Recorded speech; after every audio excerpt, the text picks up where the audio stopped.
US-based security and aerospace company Lockheed Martin opened an intelligent advanced hypersonic strike production facility.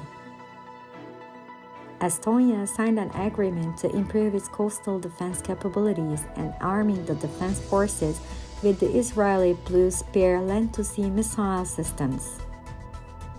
The Greek parliament approved the strategic partnership agreement for cooperation in the fields of defense and security signed with France.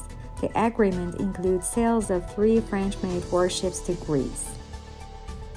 In addition to the warship agreement, Greece will also spend nearly $640 million to acquire missiles and ammunition, lease drones, and upgrade other air and naval weapon systems from various countries, including the US and Israel.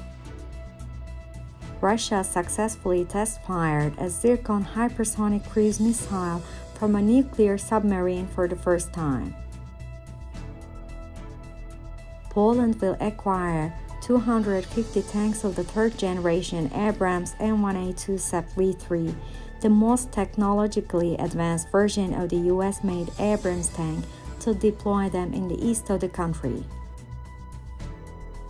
French company Thales unveils a new ground-based multi-mission radar for force protection with unique simultaneous ground and low-level air surveillance, providing exceptional early UAV detection, in particular of microdrones.